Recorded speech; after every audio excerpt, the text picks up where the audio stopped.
Think back to my days in the state legislature when we were battling over things like workers' compensation, and then in the United States Congress with prevailing wage and Davis-Bacon and issues around collective bargaining and the fundamental rights of working men and women in this country to organize, and minimum wage battles and trade issues. And I have always tried to be there with you, and you have always been there with me.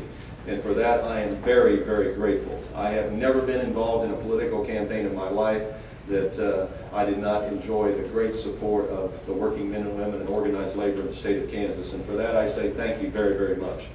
And as Governor Sebelius said, I am involved in an uphill battle this year.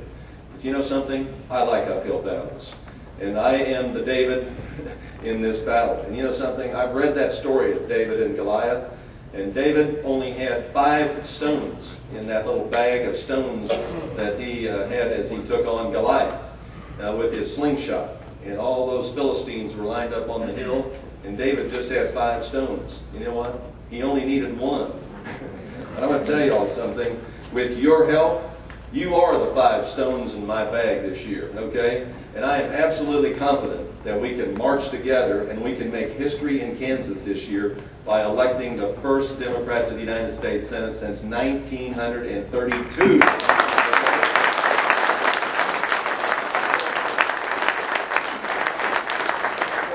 That is the longest streak in the country, and we have a chance to break it this year. And as I travel around Kansas, I want to tell you all something. The people of Kansas want change, and they want change for a whole bunch of reasons, and some very real reasons. And let's just reflect on some of these reasons. You know, here we are in a situation where in 2001, we had $250 billion surpluses. Do you remember that? And we were talking about paying off the national debt. Remember that? Yeah. Here we are a few years later with one administration, Washington being controlled 6 out of the last 8 years by one party, the Republican Party. And I hate to say this, but you know, I used to think that Republicans were sort of good at managing financial affairs. They've demonstrated to us in 2001, 2002, and since then that they can't be trusted to manage our financial affairs in Washington. In Washington. Today we have $500 billion deficits. 1/3 of all the debt that has been accumulated since the Revolutionary War has been accumulated since 2001. 1/3. Think about it. Going back to 1776. Now, working people in Kansas might say, what in the world does that have to do to me right now? How does it relate to me right now? Well, the thing that we have to really remind people of is that these huge deficits drive down the value of the dollar, which drives up the price of gasoline. I've had experts tell me that $1 out of every $4 that you spend at the pump is directly attributable to the devalued dollar and the war in Iraq. $1 out of every 4. It has a direct effect on our pocketbooks right here in Kansas, and we need to educate our friends and neighbors about this very important point. In addition to that, we are borrowing all of this money from all over the world to finance our deficit here in the United States. So this money is coming in from China. It is coming in from Asia. It is coming in from Europe.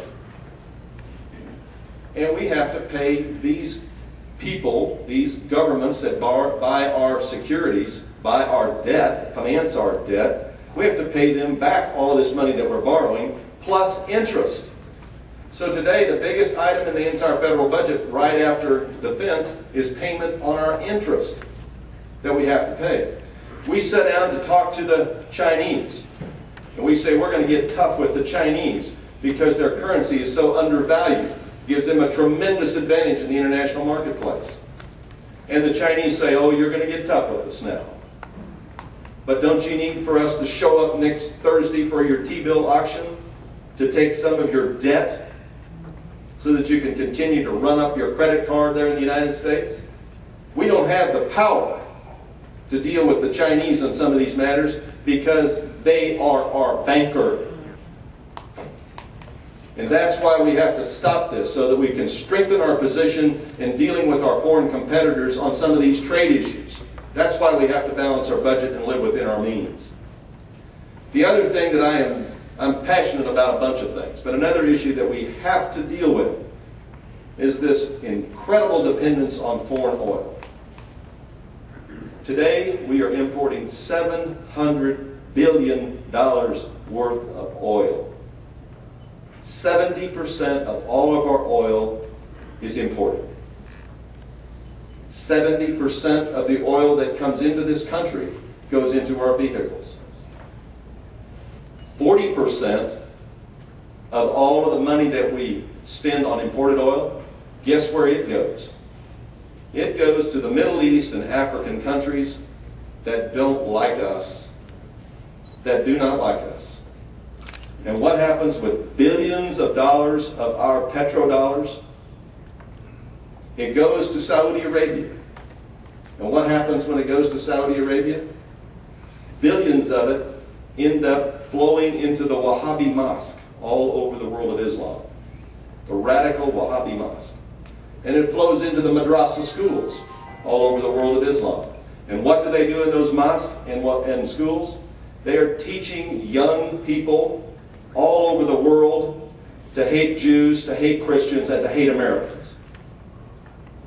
And who's paying for it? Where's the money coming from? It's coming from the United States of America and other countries around the world.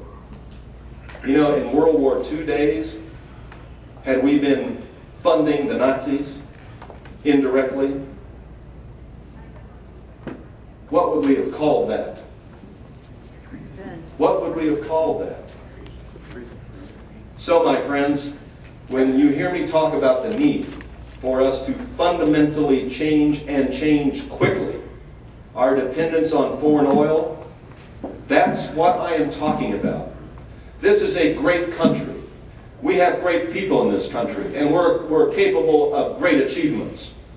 And when people tell me we can't build an automobile in the United States that makes 30, 40, 50 miles per gallon, I say step out of the way. Let's get some leadership in these companies that can get the job done for us, and let's break up this unholy alliance between big oil and the big auto companies in this country that have for so long failed.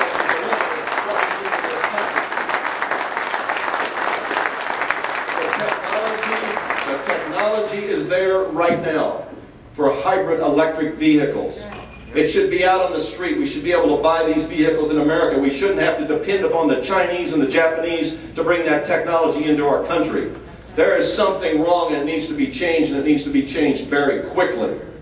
Our national security is at risk, is at stake.